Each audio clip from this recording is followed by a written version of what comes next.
Hello and welcome to Strangers Stopping Strangers. This is podcast number 34. A big welcome back to anybody who's returning, and thanks for stopping in to anybody who's new this week. In this week's podcast, I get a chance to meet and talk to Ira Haberman.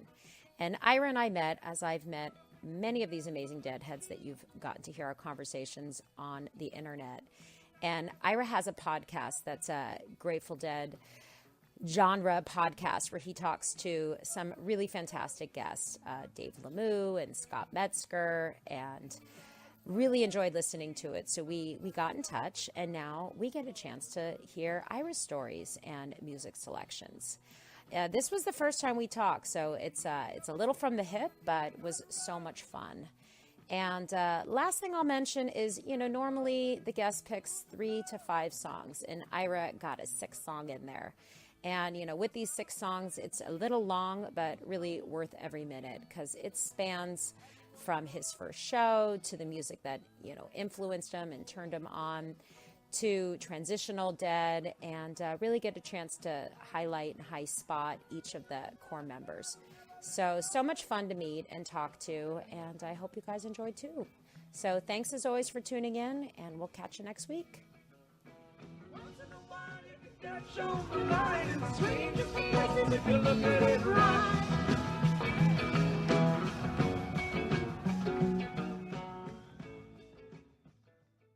Well, Ira, welcome to Strangers Stopping Strangers. So happy to be here. It's really exciting. This is exciting. Well, this is really kind of throwing caution to the wind because I've had conversations with less of a dialogue before, but this is really blind. This is our first time talking.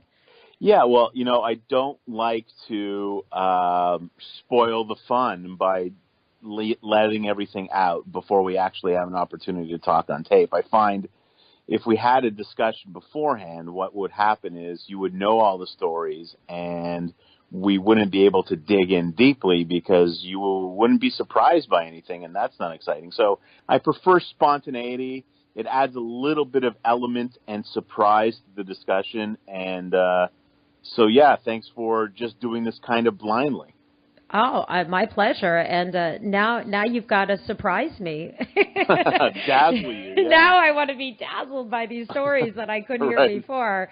Now my eyes are going to be popping out like a cartoon character with all of your stories that we're going to get to hear. I'm glad I've oversold everything. That's perfect. Okay. Well, fantastic. Well, I guess as always, let's start, early days. I mean, early days, music, listening, we're going to hear some tunes, but let's always a good place to start. Well, you know what? I'm a suburban kid. I grew up just outside of Toronto, and in high school, I was listening to all kinds of music. I was listening to hip hop, and I was listening to classic rock, and I was listening to all kinds of things. But the one thing that always caught my ear and sort of amongst my peer group in high school was the Dead. And so, I was listening to Blues Traveler and Spin Doctors and all of that. And I said, I got to go OG on this stuff, and I got to start listening to the Grateful Dead. And so I did, but kind of like, it was one of the bands in the mix at the time. And so we were on a family vacation out in L.A., and the family decided that we would go up to San Francisco and check out San Francisco in 1991. And I had a cousin who was a huge Deadhead, and I think her boyfriend at the time, they were on tour, and she had seen hundreds of shows. And so we met them for breakfast one morning in Berkeley while we were on this family vacation. And she said, hey, I know you're really into music. Do you want to come see the Grateful Dead tonight? And I said, what?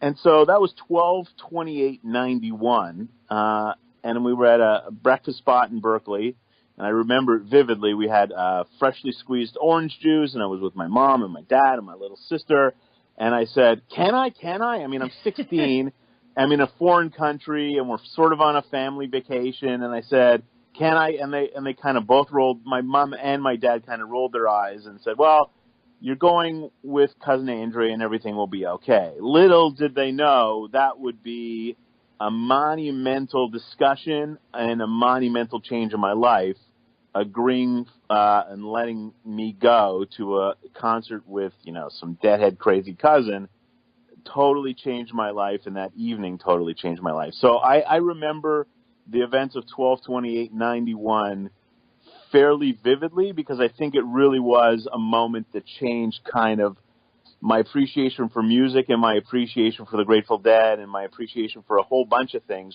really changed on that day, in Berkeley. Started. In Oakland. Well, Berkeley started. I'm listening to your story, and I wasn't at 12/28, but I was at 12/31 that year with my sister, and we ran into a cousin. So I'm like visualizing that Oakland Coliseum and that parking lot and that scene and that place, and it just makes me smile, thinking about, thinking about the proximity and the time and space and. Yeah, totally. It was so interesting because, until you experience Shakedown Street, until you actually experience running a tape deck, oh my God, this is going to sound crazy, but until you experience running a tape deck to the taper section, and until you actually see what has become your favorite band of all time up on stage, it's you can't even describe it. And so there I am. I'm 16 years old. I'm in Oakland, California, at the Oakland County Coliseum. I've never seen the Grateful Dead before, and the band comes out on stage. We were sitting Phil's side up into the seats a bit, and they opened with One More Saturday Night. And I got to tell you, I think my jaw was just dropped wide open the entire first song. It was One More Saturday Night. They didn't finish because they came back at the end of the night and did kind of a reprise of One More Saturday Night, which they've never done before and had never done since. Wow. And so before I got my bearings straight, I was just in awe. And so that One More Saturday Night went by so fast. And then one of the few songs that I knew all the words to came next, and it was Jack Straw. And what was funny was a gentleman who was seated beside me, who was enjoying his Southern Comfort, I think, said to me, "Hey man, let Jerry sing." I must have been like totally yelling and screaming and shouting lyrics, because the poor guy beside me was like, "Hey man, let Jerry sing." And what was interesting is Bobby flubbed the lyrics. Like second verse, he totally missed the lyrics, and everybody went silent. I'm like, oh my God, it's me, because I've been singing in my seat. They screwed up the lyric, and then and then from then on, it was just I was just mesmerized by the rest of the night. But that Jack Straw is so etched in my memory, more than the One More Saturday Night, because I was in shock that I was actually there, and it was a great night. And it was past Brent's time with the band, so Vince Welnick was there, but also Bruce Hornsby was on stage. He played accordion a couple songs, and just a magical night for me. I remember it so vividly. I remember leaving there and telling my dad. My dad actually picked us up in the parking lot of the Oakland Coliseum. Remember, Wow. my family is on a family vacation, and I basically abandoned them to go to the show. My dad said, "What do you want?" And I want a pizza. So I devoured an entire large cheese pizza. I mean, the whole thing is just hilarious, and that's 12/28/91, and that's really how my entree into the Dead really started. And so that was what I celebrated my 25th anniversary recently, and so that's how it all started. Well, I love it, and this podcast, we like to play the music, right? Because we're talking about the music, and Great. Now I want to hear the music, and it like gets me all excited to hear the music. So, so we're going to hear it, and we're going to hear that Jack Straw with the whole. Yeah, we're going to hear it, and maybe we'll hear you singing in the back, like maybe the tapers got some of it. So I don't know. Maybe we'll someone will say like, I heard Ira in there. So let's go in and let's play some of it, and then we're going to come on down and beat it down the line a bit. Perfect. Okay.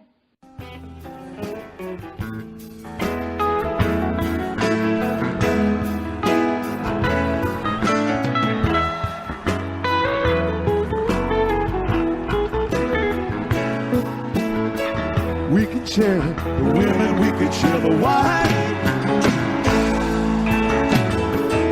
We can share what we gotta use, cause we done shared all of mine.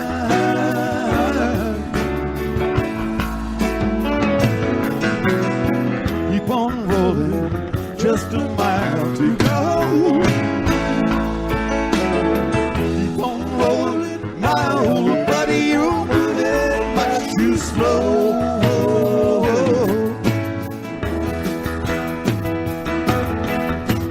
I just want to watch my right outside the fence. Took his rings for bucks and change. Ain't that heaven sent? Ain't no place in Manhattan.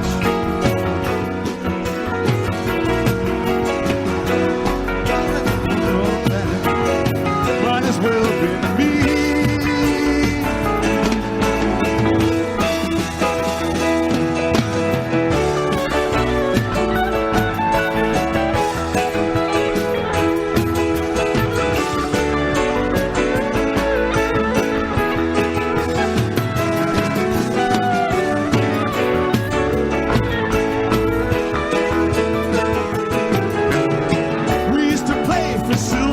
Now we live a life. One for sport and one for blood. Go to the night. Now the tide is shaking. Now the time must fall. Ain't no winner in the game. You don't go home with gold. Not with gold.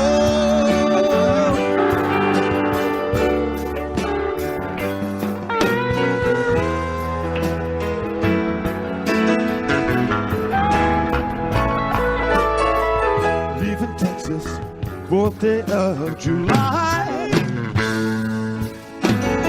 Sun so hot, the clouds so low, eagles fill the sky.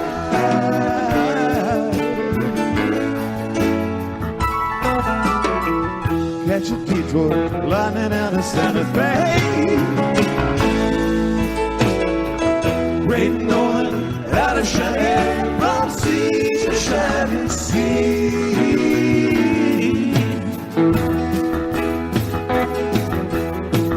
Gotta go to Tulsa. First train we can ride. Gotta settle one old school. One small point of pride. Ain't no place in Manhattan will keep him from the sun. Ain't no bed can give us rest now. You keep us on the ride.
share the women, we can share the wine.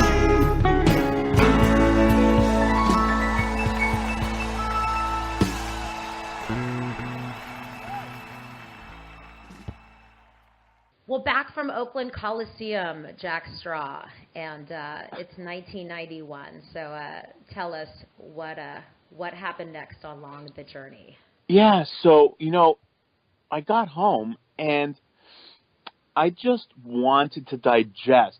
My ears needed to digest every single thing I could get my hands on. So, I started this whole thing of trading tapes, and I got a lot of tapes from my cousin Andrea and her brother Sheldon in Montreal. Well, Andrew was on the road, but Sheldon was in Montreal, and I got a lot of tapes from them, but it wasn't enough. So I started going to the CD shops in town and trying to get Grateful Dead music. And what ended up happening was, in Canada, there was at the time limited access kind of to anything that wasn't regular albums. So, you could get Skeletons from the Closet, you could get Terrapin Station, but you couldn't get any of the really tasty live stuff. So again, we went down to Buffalo and I picked up one from the vault. And everything from the moment Bill Graham starts talking to the very end of the second CD, I couldn't stop listening, and I wore that thing out. I mean, it was a digipack, so it wasn't a regular CD. It was kind of in that paper with a plastic tray kind of thing, and my copy was worn out because I kept opening it, I kept looking at it, I was looking at the spider. Like, I remember the spider web. I remember the album. I remember reading the whole cover and listening to it endlessly. And that introduction, Bill Graham's introduction into the Help Slip Frank, is something that has stuck with me, and I hear in my head constantly because I played it literally constantly for months and months and months, because that whole first disc, there's an Eyes of the World that's really tasty there too, but that Help Slip Frank for so long was my favorite. People would say, what's your favorite Grateful Dead song? And I said, well, it's not one song, it's actually 3 songs. It's Help Slip Frank, because for me, that was the bomb. And that was the bomb for a very, very long time. And I would listen to everything, but I always go back to that Help Slip Frank from, I think it's 73, and it is everything. I like note for note. I air drum to Billy and everything, and it's just, for me, that Help Slip Frank probably just reaffirmed everything that I had learned at 12/28/91. Well, and it's so welcoming to, like, the scene in San Francisco. I mean, with Bill saying that, it's like, it's everything that was happening at that time. He's welcoming you into their world there at the Great American Music Hall. I feel like that it sets it off on that right foot, and then it's off. Yeah. Well, and what's interesting is that he's having fun, right? When he's introducing the guys, and it makes and Donna, but it makes everybody more real, because they just seem like ordinary people playing their instruments. It's not like, it's not like it's intimate. Yeah, it's very intimate, exactly. And so that's a great word to use for it. And so I always think about that. And, I have a friend who always does the Bill Graham introduction when we get together, because it's just so funny. And Bill, I don't think Bill gets enough credit for the kind of the work that he did with the band. And he helped elevate them to a certain stature. And so the whole thing is just so beautiful. And the Help Slip Frank is just delicious. It is. Well, this is kind of funny. So this is all on the fly, and you send your music. And so what's funny is I have taped the podcast the week before yours, right? Yeah. And it's the same intro, Help Slip Frank. Right. Which I love in its own way, because it's like, it's so awesome that because this podcast is so organic, and it's about the people, and, Papa Bear is this dude in New England that I met, and, he came to me with, I don't know, you got 10,000 shows, concerts, songs to come to with the same selection as you did. So I would never turn away a selection, because it's all part of the story, right? And it's kind of cool when two snowflakes come about the same shape, Totally. So I am going to I'm gonna play it. So anybody who happens to be a listener and has heard the Help Slip from the week before, bear with us and enjoy it. And realistically, it is so tasty that you should actually hear it more than once. I mean, it's something that I've heard more than once, so why can't your audience? Why right? not? Exactly. Yeah, exactly. No, it's so awesome. I think with his, I did Help Slip, and then I did the Help Slip Franklin on the Companion. So let's enjoy, and then we'll be back to hear a little bit more music and a little more stories. Well, you're welcome, please, the Grateful Dead.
eyes looked from your mother's face.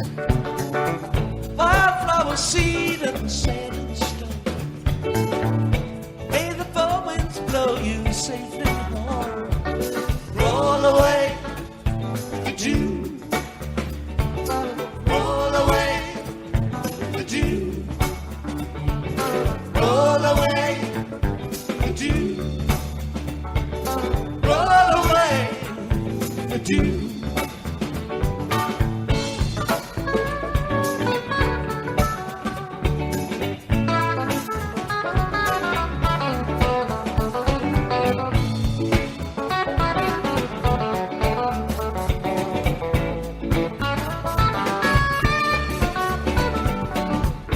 Tell you where the four winds dwell.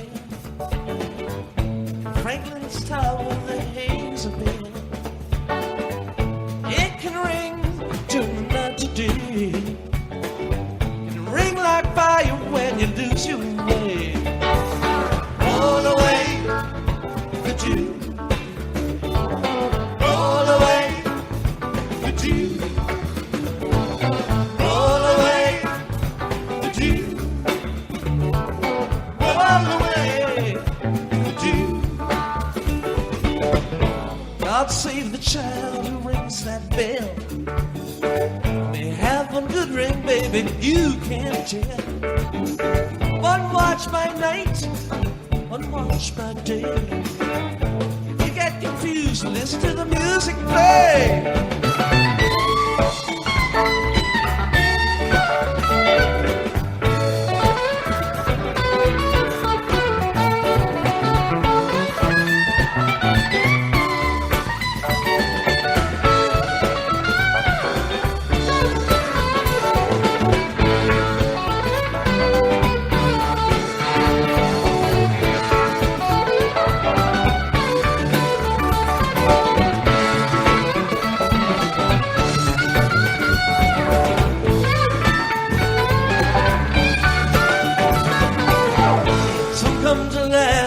Passed away. Some come to make just one more day. Whichever way your pleasure tends. If you play nice, you're gonna harvest wind. Roll away the dew. Roll away the dew. You better roll away the dew. Better roll away the dew.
You better roll away the dew.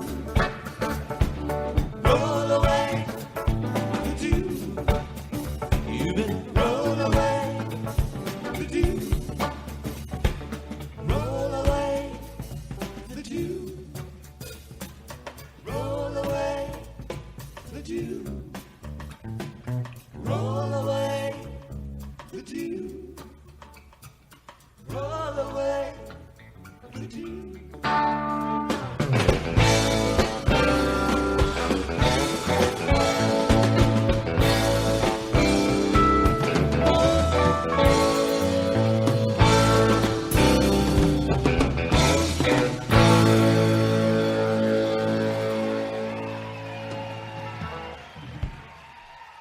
Well, I hope everybody enjoyed listening to the Helps of Franklin from American Music Hall, and it's just that it's so good, it's so fun. I can hear it over and over and over, as you have as well. Yeah.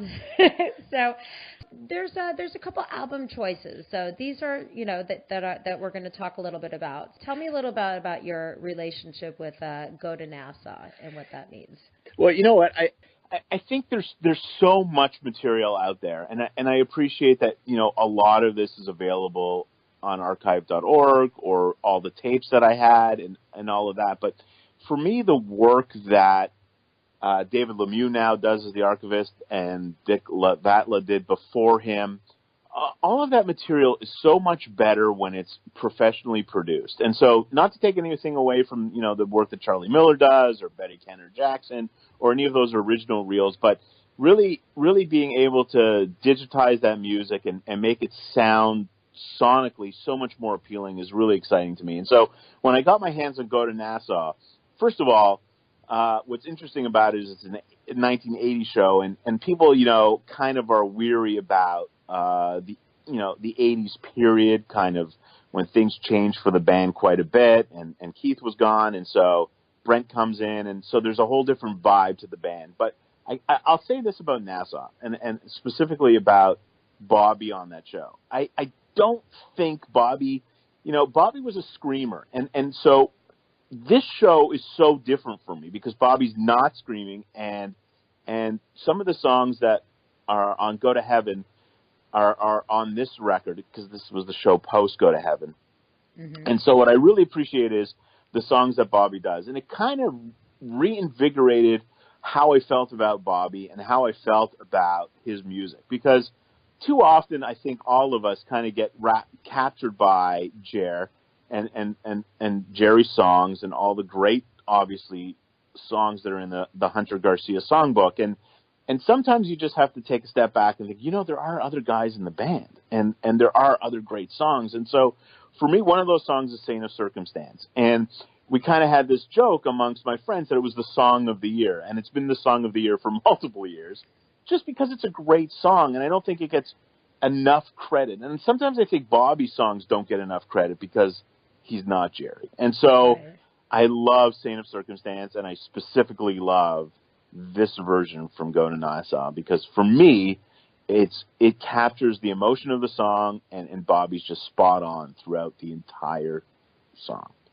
And the lyrics on this song too. I mean, the song goes. I mean, it's a suite, right? It's a suite it's a suite within the song, and it has so many different. It takes you to so many different places in the song. And I mean, it has all the bells and whistles. It takes you to a bunch of different places. It has these meaningful lyrics that can transcend your life, and you can come back to. And I mean, I'm a Bobby girl. I mean, I'm an everyone. Right. I love it all, but I definitely don't shy away from having some like top picks that are Bobby. So I'm always it's great that you mentioned the lyrics because for me, so often we got caught up in the rat race of what's going on in our lives, and so what for me, this song is so introspective and I found it really relatable, and I've recently found it more relatable, but I really love the lyrics of this song. And actually, when people ask, on Facebook, you put in your religion, and I just put, I'm a saint of circumstance. I mean, this is just the way we're living our lives. And so I just love the lyrics, and I love everything about this song and this performance of the song. I totally agree, and it's funny because this podcast that we're here on, and hopefully people are listening to, it's a fun project, and it's 9 months old out of nowhere, like just something for fun.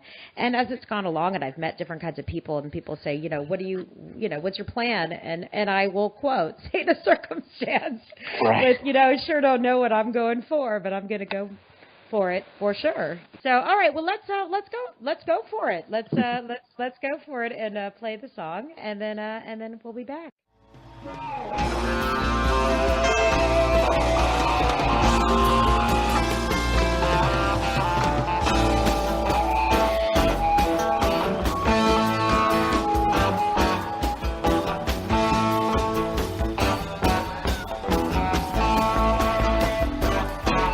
This must be heaven. Tonight I crossed the line. You must be the angel I thought I might never find. Was it you I heard singing? Oh, while I was chasing dreams, driven by the wind, like dust that blows around, and the rain falling down now. But I never know. No, I never know. No. This must be heaven, 'cause here's where the rainbow ends. And at last it's the real thing, or close enough to pretend. But when that wind blows, when the night's about to fall, I can hear the sirens call. It's a certain sort of sound. And the rain falling down now, the rain falling down, and the rain falling down. Oh, what's left of my reason? Holes in the knees of my blues.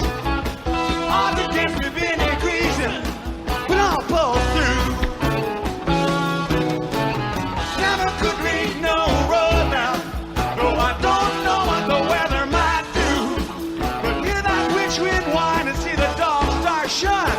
I got a feeling there's no time to lose.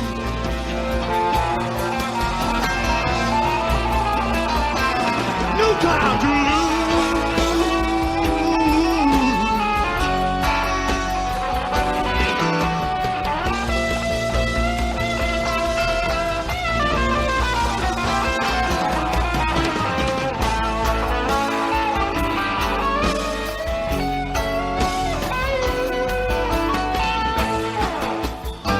Well, I never know now. No, I never know. No. Never know. No. Well, it's been heaven, but even rainbows will end. Now my sails are filling, and the wind is willing, and I'm good as gone again. I'm still walking, so I'm sure that I can dance. Just to say the circumstance, just a tiger in a trance. And the rain falling down now, the rain falling down, the rain falling down, the rain falling down now, the rain falling down, the rain falling down.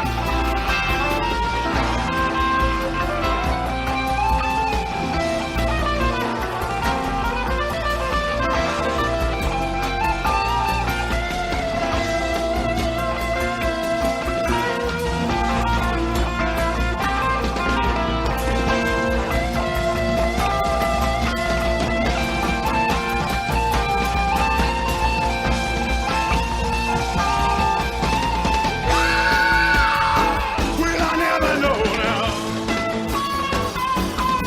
No, I never know now. No. Well, I sure don't know what I'm going for, but I'm gonna go for it for sure. Sure don't know what I'm going for,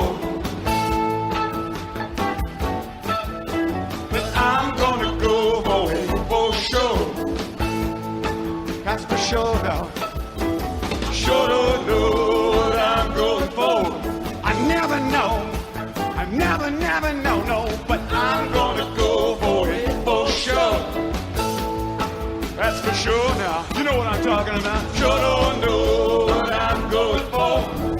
Never know, no. But I'm gonna go for it for sure. Now that we're sure. Sure don't know what I'm going for. Never know, maybe going on a dream now. I'm gonna go for it for sure. Maybe going on a feeling. Sure don't know what I'm going for. Never know, no. But I'm gonna go for it for sure. Maybe going on a feeling. Maybe going on a feeling.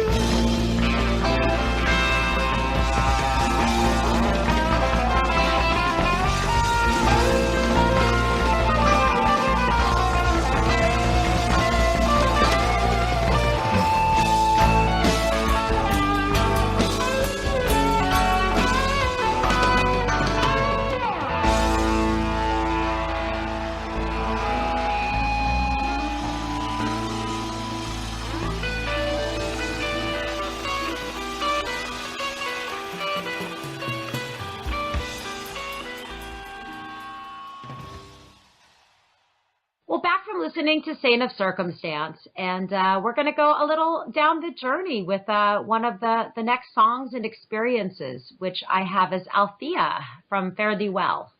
Yeah, so I thought it was important to talk about Fare Thee Well because as somebody who grew up kind of at the end, my first show was in 91, and I saw a few shows after that, but, with Jer's passing in 95, for me it's been all about transformative dead. And by that I mean something that David Lemieux talked about on my podcast a couple of weeks ago, and that's this notion that when somebody passes on or when the music or the musicians change, at least there are people to pick up the baton and keep the thing going. And so it's really important that we talk a bit about transformative dead because it's been so much part of my experience, initially with Rat Dog and then with Dark Star Orchestra and now J-Rad and some of the cover bands that are around. Mars Hotel is a big one here in Toronto who I adore. There are people who say that with Jerry's passing, it'll never be the same.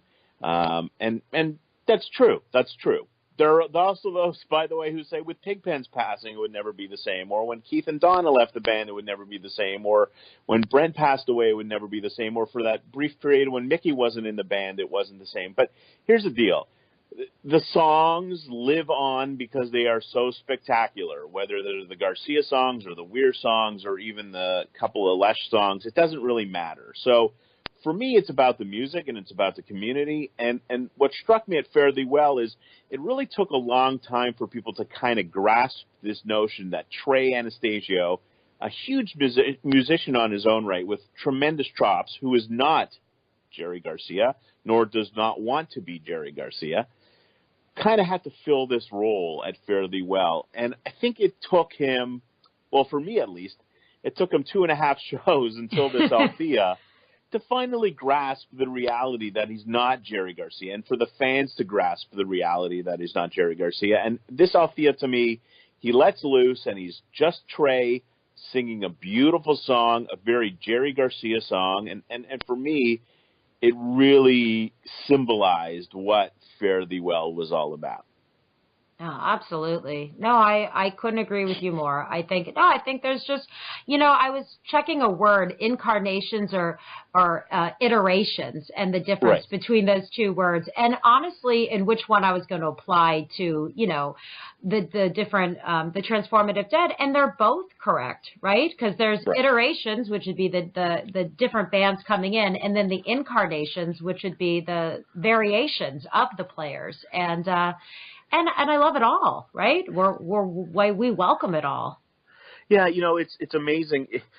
In a previous conversation, you mentioned to me that we don't talk about the people that play Bach's music. It's just Bach's music or Mozart's music.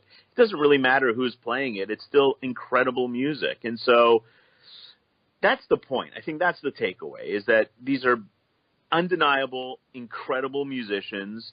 and undeniably one of the greatest rock bands of all time.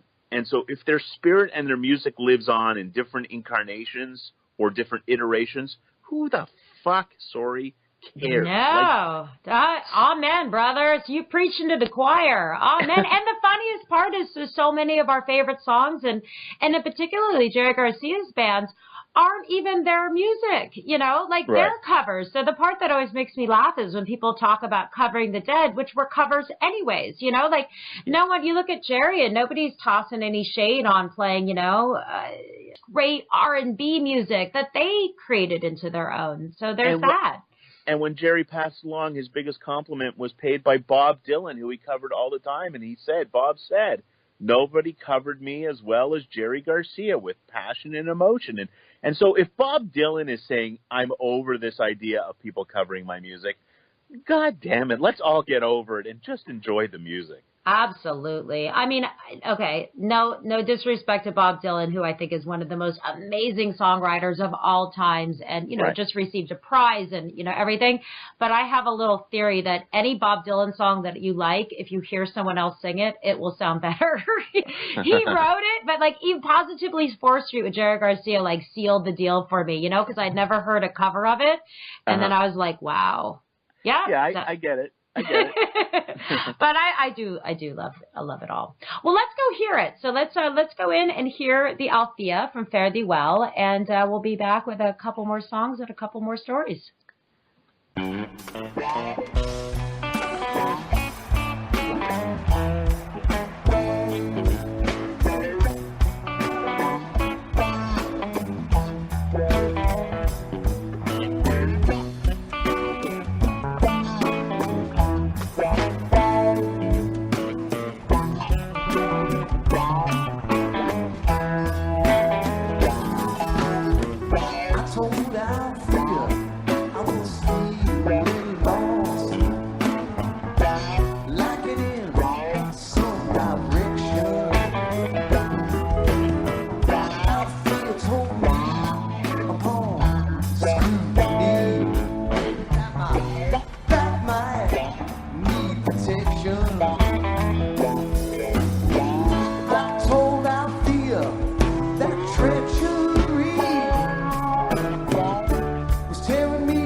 concern.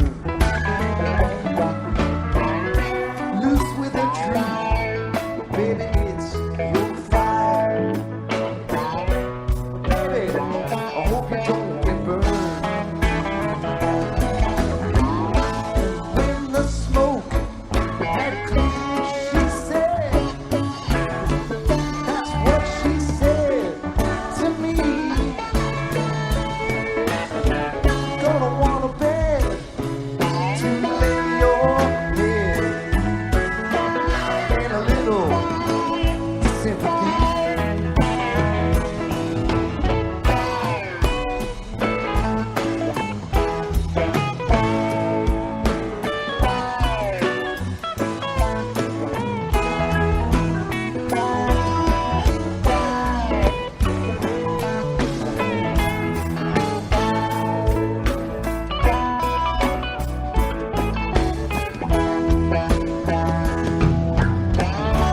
There are things you can't replace, and others you cannot. Time has come to weigh those things. This space is getting high. You know this space is getting high.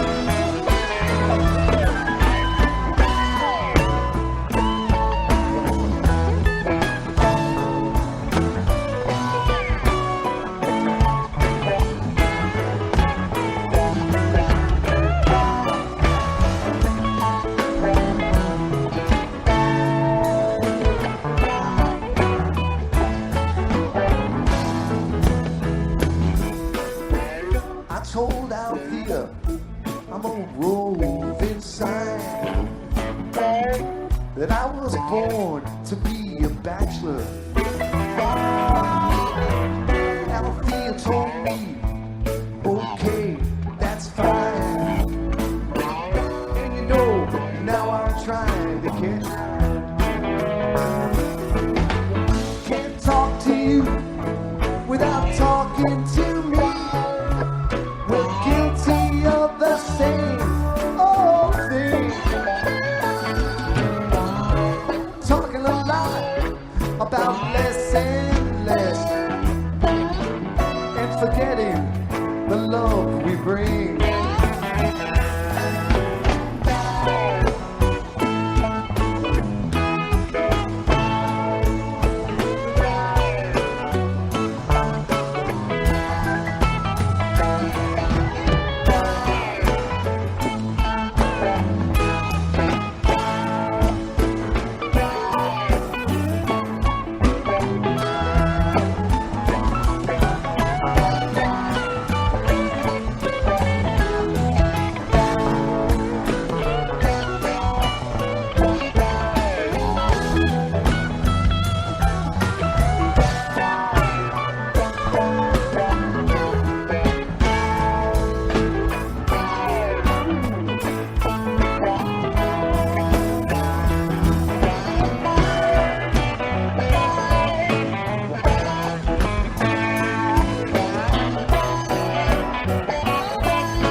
Well, back from listening to Althea, and your next pick that we're going to listen to is, I mean, it's my pick. It's Dave's pick. It's such a special pick. So tell us a little bit about the next song on the docket. Yeah, so Eyes of the World is undeniably my favorite Grateful Dead song, and there's so many reasons why. First of all, it's just a beautiful song, and the lyrics are so amazing, and I think it's in many ways a very spiritual song that I connect with, and so I appreciate the lyrics. I appreciate the kind of different versions of the song from beginning to end, from 73 till the end. There are so many memorable versions of this song. Of course, the most notable one is, of course, what many people refer to as the Holy of Holies, and the version that Brentford Marsalis sat in on at MSG. But for me, and only recently, 4273 at the Boston Garden, a very memorable date. Yes. And I didn't know this, so this is an incredible coincidence. But for me, 4273, Eyes of the World, and only recently have I really gotten into it because of the last 5 minutes of the song where Jerry just rips it up and does some crazy things that, every version of every song is always different. But this one in particular is a gem for me. And so for 4273, Eyes of the World, last 6 minutes are breathtaking. Last 5-6 minutes are breathtaking. And so it's my favorite version right now of Eyes of the World, and the story's even bigger than just my appreciation for this song, Stacey. Yes. Well, you love it too. I love it too. I mean, when I started this podcast, my first podcast is an intro, and it was my first time ever doing anything like this, and I picked 2 songs that were meaningful to me, and it was Eyes of the World from 4273 and Here Comes Sunshine, because it is my birth date. Not birthday, but birth date. And amazing. Living in Massachusetts and having it be in Boston and being from California, where they were, from, but visiting Boston, the whole thing is just dripping with your classic Grateful Dead serendipity magic, which I just love. If I can find some Grateful Dead serendipity magic in any situation, but this one's just, just handed over to you. Like, they're in Boston and I'm here, and Eyes of the World, to your point, is such a meaningful song for, for birth and for dawning and for, everything. So, yeah. And you're killing me with this last 5 minutes, because this podcast, we picked 5 songs, and now I got to play the whole song because we got to get the last 5 minutes. So it may run long, listeners. Don't blame me. Blame Jerry. It'll be worth every extra minute on this podcast because I'm not going to trim this guy down.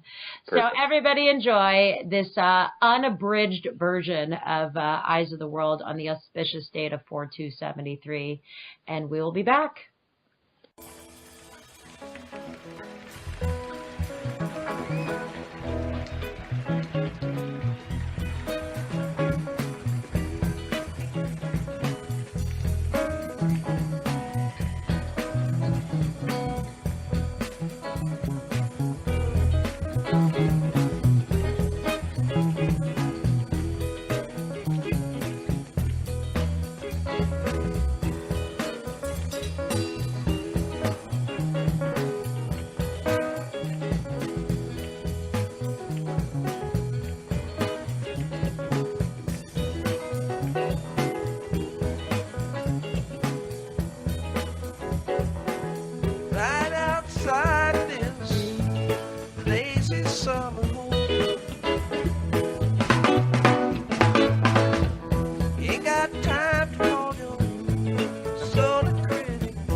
songs that we hear are just songs of our own. Wake up to find out that you are the eyes of the world. Heart has its beaches, its homeland, and thoughts of its own. Wake now, discover that you are the sorrow that the morning brings. Heart has its features, its homeland, its songs of its own.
our last bonus round. We have a bonus round here today on Strangers Stopping Strangers, the infamous sixth song. I always tell people 3 to 5 songs, but you managed 6. Yeah, well, there was at least a half dozen more to go, but I cut it a little short. So it's so impossible to do everybody in the band justice, every song in the canon justice. But I just wanted to shout out Brent because, you know, by the time I got to the Dead, Brent had already passed on, and I was so deep in early Dead and 70s Dead that it took a while for me to catch up. 25 years, I guess, and now I can't help but listen to all of the Brent stuff because he's so incredible. So as a musician, as a player, incredible.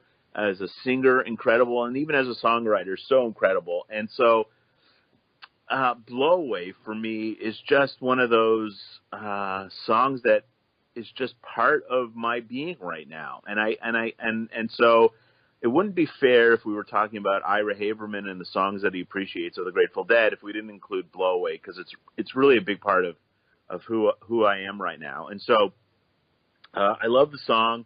I love Brent's energy in this particular version, and it's available on YouTube if you want to catch a visual of it.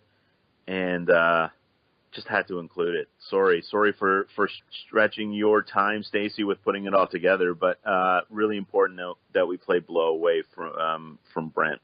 Oh, I'm so glad we did. And I love this song, and I love this era, this genre, and I love he was fantastic his whole run, but towards the end, and this song in particular, I mean, his songs and his lyrics and what he chose were they're really poignant, and I feel like it's taken sort of a posthumous, where people really look at it and get it. I don't think in the moment people were really able to wrap their mind around how important it was. And just recently we played "We Can Run," and Susanna had said, this isn't that popular. And I said, actually it is. For a podcast where I let people pick 3 to 5 songs, I think it's my 4th time playing it. And, and that's beautiful because it is important. The message is important. Brent was important. And "Blow Away" is another one that it's so beautiful. And I'm thrilled to have it part because it really is part of the story. And I think this song was probably, this and "We Can Run." I mean, they're just so personal to who he was. Yeah, agreed.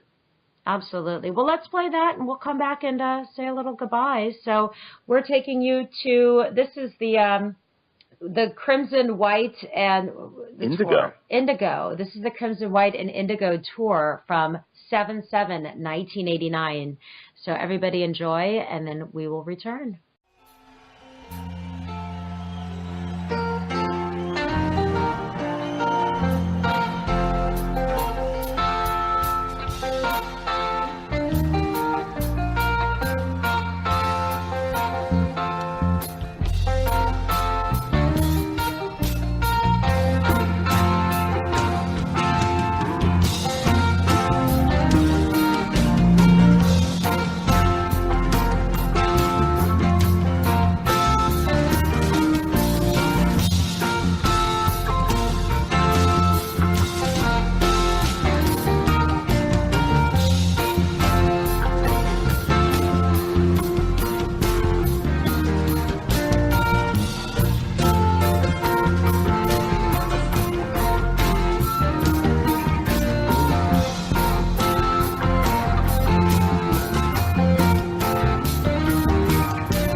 Give it just a minute.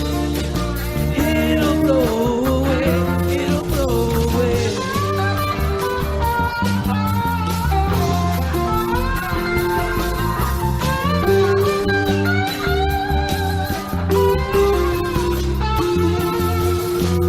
Fancy me to be the master of your feelings.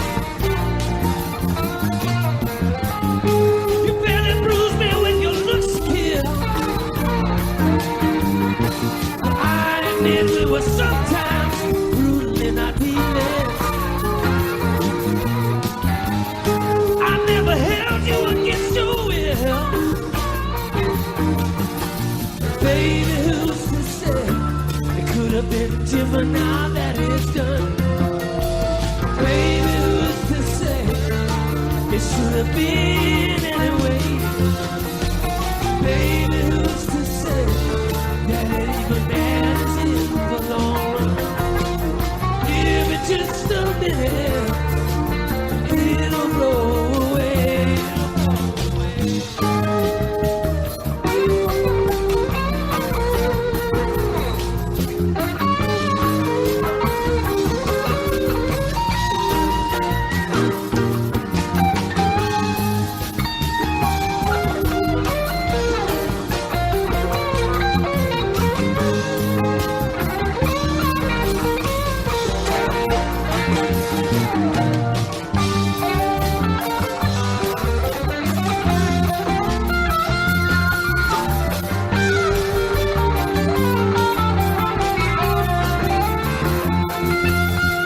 Case against me is so very clearly stated.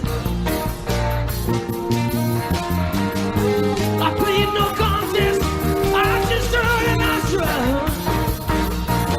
I've come to figure all importance overestimated. You must mean what when you get on your knees and you beg me for blood. Baby, who's to say it could have been different now that it's done? Baby, who's to say it should have been anyway? Baby, who's to say that it even matters in the long run? Give it just a minute, and it'll blow away, it'll blow away. Like a feather in a whirlwind, it'll blow away. Just as surely as the world spins, blow away. Oh, it'll blow away. Oh, it'll blow.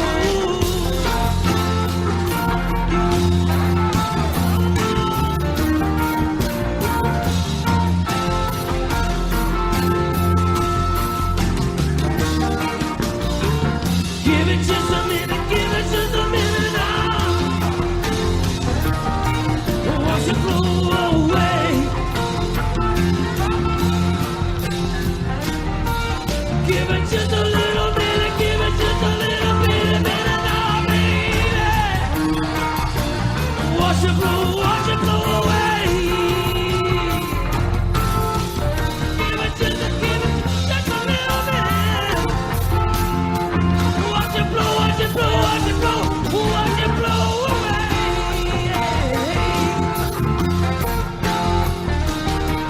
Watch it blow, watch it blow, watch it blow away.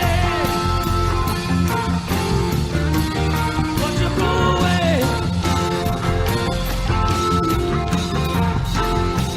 Wait a minute.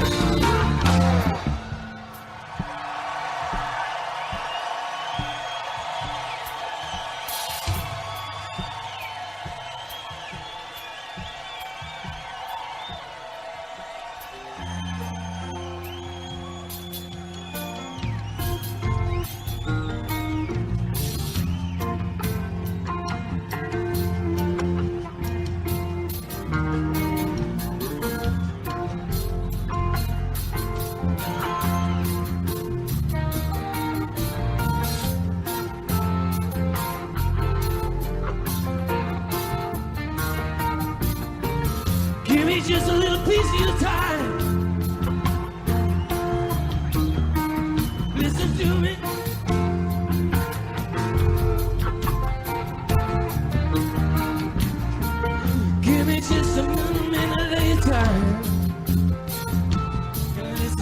close, listen close.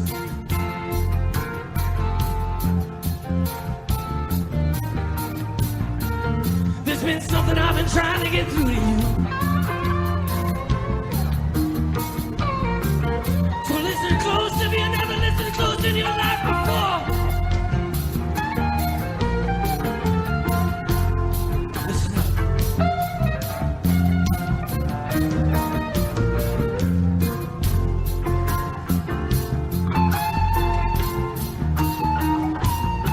You got something held in your fist.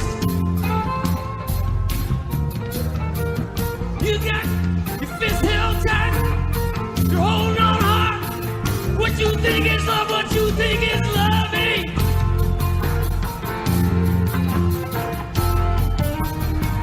You're holding it tight right here. You're holding it tight.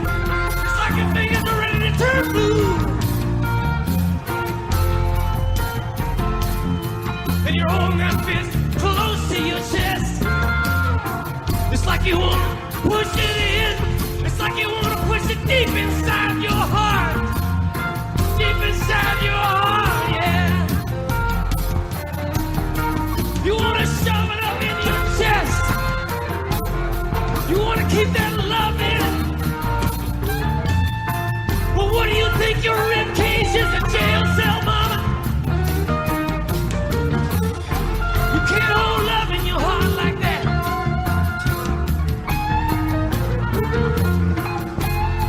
That ain't real love. That ain't real love. No real love at all.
Well, thank you so much for joining Strangers Stopping Strangers. So much fun to get to know you over this, and excited to meet you in person one of these days. Well, I'll be tickets are booked, flights are booked, and I'll be at Dead & Co. at Fenway, so hopefully you'll be able to meet up and chat more about some great transitional Dead. Absolutely. I can't wait. When we're in Boston in June. Oh, I can't wait. And you're a big baseball fan, right? Yeah, so going to Fenway for me is going to be a bit of a problem because I'm a Toronto Blue Jay fan, and I don't generally like anything to do with the Boston Red Sox. So Fenway will be a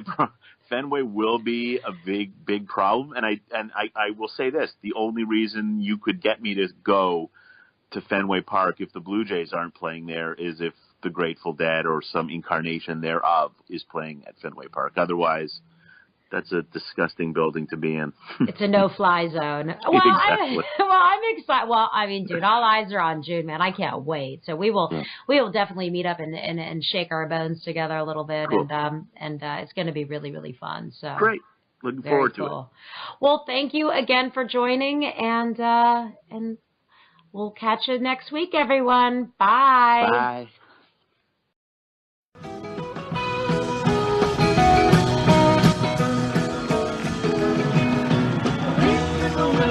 Keep